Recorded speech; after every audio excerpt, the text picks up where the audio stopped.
El 4 de julio de 2026, Estados Unidos cumple 250 años. Habrá fuegos artificiales sobre el río Hudson. Habrá banderas en cada ventana, discursos sobre la libertad, himnos cantados con la mano en el pecho. Una nación entera celebrando la palabra más poderosa jamás escrita en un documento político. Libertad. Pero hay una pregunta que nadie quiere hacer en voz alta mientras estallan los cohetes. ¿Libres para qué? Porque 250 años después de declarar que todos los hombres nacen iguales y con derecho a la búsqueda de la felicidad, el país más rico y poderoso de la historia humana ha producido una población medicada, endeudada, exhausta y profundamente sola. Una población que puede comprar cualquier cosa, decir casi cualquier cosa, ir casi a cualquier parte, y que aún así, en la encuesta tras encuesta, se declara más infeliz, más ansiosa y más vacía que nunca. Algo no encaja. La promesa decía una cosa, la realidad dice otra. Hoy no vamos a celebrar el mito. Vamos a abrirlo en canal y mirar lo que hay dentro. En los próximos minutos vas a entender por qué la libertad que se celebra cada 4 de julio no es la misma libertad que vive el ciudadano común. Vas a ver cómo una idea revolucionaria, nacida de la Ilustración, se convirtió en el eslogan más vendido de la historia, y cómo ese eslogan terminó significando casi lo contrario de lo que prometía. Vamos a recorrer el pensamiento de quienes vieron venir esto antes que nadie. Tocqueville, que admiró a esta nación y a la vez le advirtió de su propia trampa. Erich Fromm, que entendió que el hombre moderno huye de la libertad en lugar de habitarla. Byung-Chul Han, que describió al sujeto contemporáneo como un esclavo que se cree libre porque es su propio amo y su propio capataz. Al final no tendrás una respuesta cómoda. Tendrás algo más útil, la pregunta correcta, la que el ruido de los fuegos artificiales está diseñado para que nunca te hagas. ¿De dónde salió la idea más peligrosa de la historia? En 1776, un grupo de hombres firmó un documento que cambió el mundo. No porque fueran santos, no lo eran. Muchos poseían esclavos mientras escribían que todos los hombres son iguales. La contradicción estaba ahí desde el primer día, grabada en el acta de nacimiento. Pero la idea que pusieron sobre el papel era genuinamente explosiva. Hasta ese momento, la legitimidad del poder venía de Dios o de la sangre. El rey gobernaba porque Dios lo había puesto ahí. La Declaración de Independencia dijo otra cosa. El poder viene del consentimiento de los gobernados, y existen derechos que ningún rey, ningún estado, ningún ejército puede tocar: vida, libertad y la búsqueda de la felicidad. Esa última frase es una rareza filosófica. No prometía la felicidad, prometía el derecho a buscarla. Era una invitación abierta, casi un abismo. Ahora eres libre de construir tu propia vida, y por lo tanto, responsable de ella.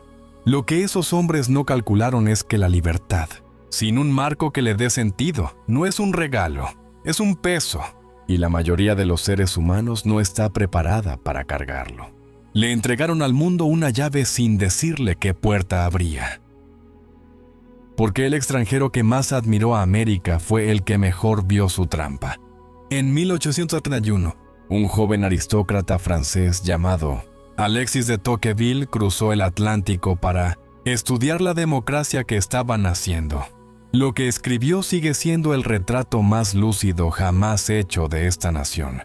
Tocqueville quedó deslumbrado. Vio a hombres comunes participando en su propio gobierno, asociándose libremente, construyendo comunidades sin pedirle permiso a ningún noble. Vio energía, igualdad, movimiento, vio el futuro. Pero también vio la sombra. Advirtió que la igualdad de condiciones, llevada al extremo, podía aislar a los individuos unos de otros. Cada hombre encerrado en sí mismo, ocupado en sus pequeños placeres privados, indiferente al destino de los demás. Y advirtió algo aún más inquietante, que en esa soledad, las personas podrían entregar voluntariamente su libertad a un poder suave, paternal, que les prometiera comodidad y seguridad a cambio de no tener que pensar. No describió una dictadura con botas y cadenas. Describió algo peor porque es invisible. Una servidumbre cómoda, elegida, casi agradable. Un pueblo libre en el papel, dócil en la práctica. Tocqueville miró el amanecer de América y en medio de toda esa luz, alcanzó a ver el largo crepúsculo que vendría después. ¿Y si el hombre moderno le tiene más miedo a la libertad que a la cadena? Un siglo después, mientras Europa ardía bajo el fascismo, un psicólogo alemán llamado Erich Fromm se hizo una pregunta brutal: ¿por qué millones de personas, recién liberadas de viejas estructuras, eligieron entregarse a un líder autoritario? Su respuesta cambió la forma de entender la libertad. Fromm distinguió entre dos cosas que solemos confundir. Está la libertad de la opresión, de la tradición, de las cadenas externas, y está la libertad para la capacidad de construir una vida con sentido, de crear, de amar, de ser uno mismo. América conquistó la primera con una perfección histórica. Liberó al individuo de casi todo, del rey, de la iglesia obligatoria, de la aldea, del apellido heredado. Pero esa liberación tuvo un precio que nadie advirtió en los discursos. El hombre quedó solo, sin estructura, sin pertenencia, sin un lugar asignado en el cosmos. Y Fromm descubrió que el ser humano no soporta esa soledad. Cuando la libertad se vuelve insoportable, no la celebra, huye de ella. Huye hacia el consumo, hacia el conformismo, hacia la obediencia, hacia cualquier cosa que le quite de encima el vértigo de tener que decidir quién es. La gran ironía del país más libre del mundo es esta: construyó la jaula perfecta y luego enseñó a sus ciudadanos a amarla, llamándola elección. ¿Qué pasa cuando el esclavo y el amo viven en el mismo cuerpo? Aquí quiero detenerme, porque si este video te está haciendo pensar, hay algo que puedes hacer ahora mismo.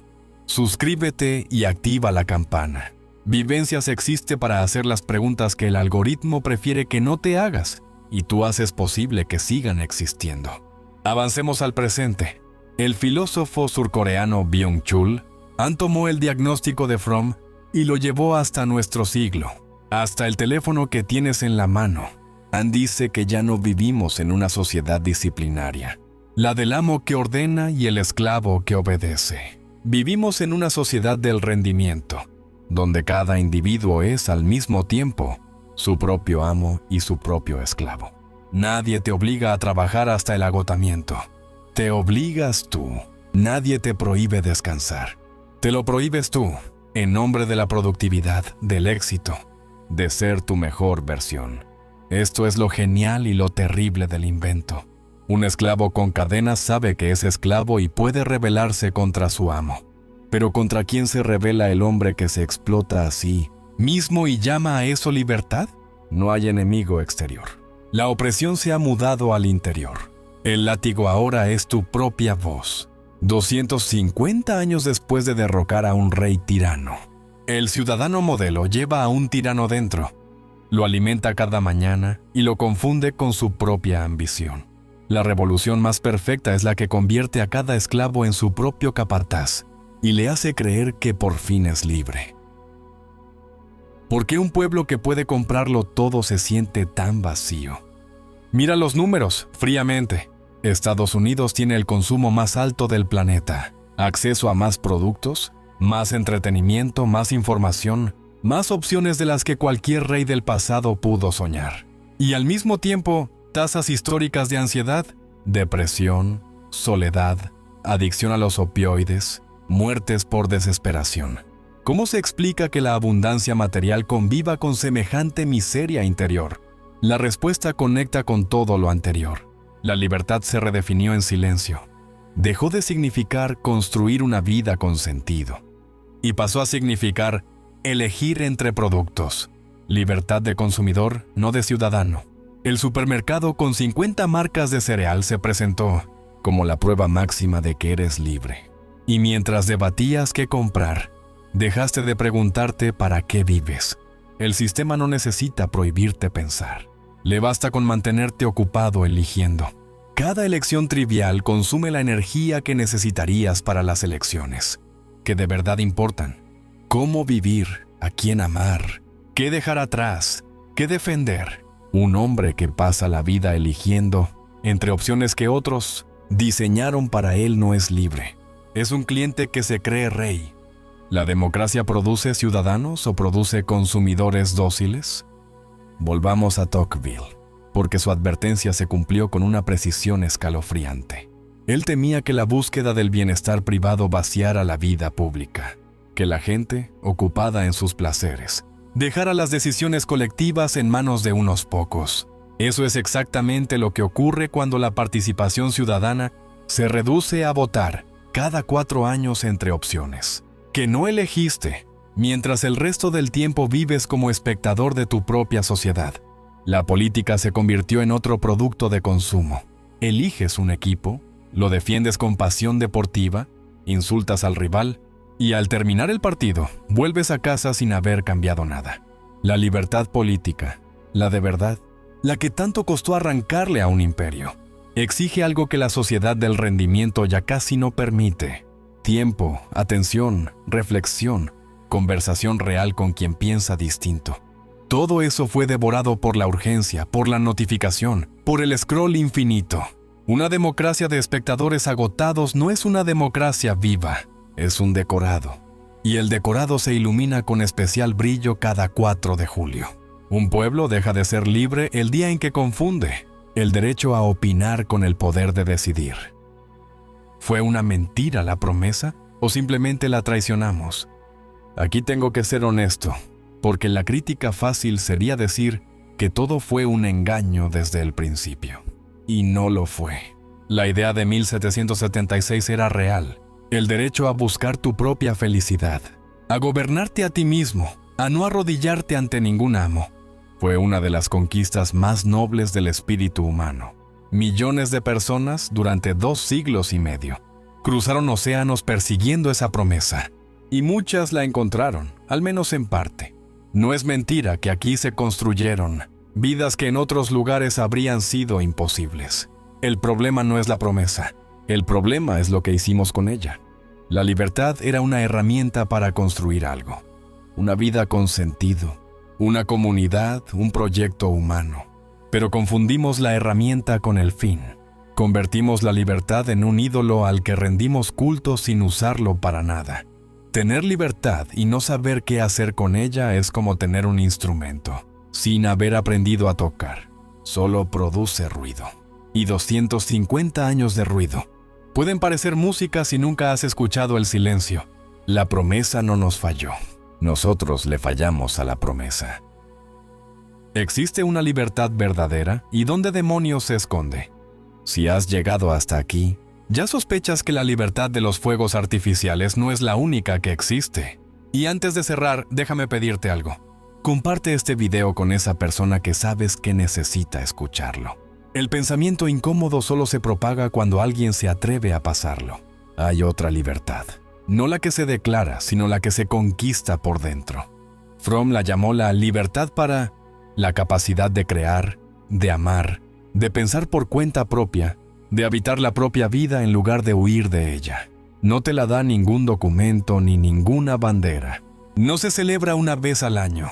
Se ejerce o no se ejerce cada día, en la intimidad de tus decisiones.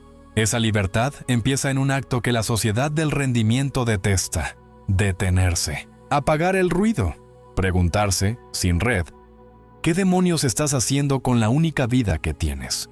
La mayoría no lo hará jamás, porque es más fácil consumir la libertad ajena que construir la propia. El hombre verdaderamente libre no es el que puede hacer lo que quiere, es el que sabe lo que quiere y por qué. Lo primero lo regala el mercado, lo segundo no lo regala nadie. Hay que arrancárselo a uno mismo. La libertad más difícil de conquistar nunca está afuera, contra un rey. Siempre está adentro, contra uno mismo. El 4 de julio de 2026, mientras los fuegos artificiales estallen sobre el Hudson, millones de personas celebrarán una libertad que no ejercen, gritando una palabra cuyo significado dejaron de buscar hace mucho tiempo. Volvamos a la pregunta del principio. ¿Libres para qué? Hemos visto la respuesta tomar forma. La promesa de 1776 fue real y fue noble. El derecho a buscar tu propia vida. Pero Tocqueville advirtió la soledad que vendría. Fromm descubrió que el hombre huye de la libertad cuando no soporta su peso. Y Han nos mostró al esclavo moderno que se explota a sí mismo y llama a eso éxito. 250 años después, la nación más libre de la historia corre el riesgo de haber producido la servidumbre más perfecta. La que se elige, se aplaude y se confunde con la felicidad. Pero hay una salida, y no está en ninguna urna ni en ningún desfile. Está en el acto silencioso y casi prohibido de detenerse a pensar qué haces con tu libertad. Porque la libertad que de verdad importa no se declara una vez. Se conquista todos los días o se pierde sin que te des cuenta. Así que la próxima vez que veas una bandera ondear, no te preguntes si eres libre. Pregúntate algo más difícil. ¿Libre para qué y a costa de qué? Y si la respuesta no llega de inmediato, quédate con la incomodidad. Esa incomodidad es lo único que el ruido no puede comprar. Sígueme en todas las redes de vivencias para seguir haciéndonos las preguntas que las masas prefieren evitar. Pensar diferente duele, incomoda y a veces te convierte en enemigo de las masas. Pero es la única forma de ser libre. Esto es Vivencias. Esto es Vivencias. Hasta el próximo video.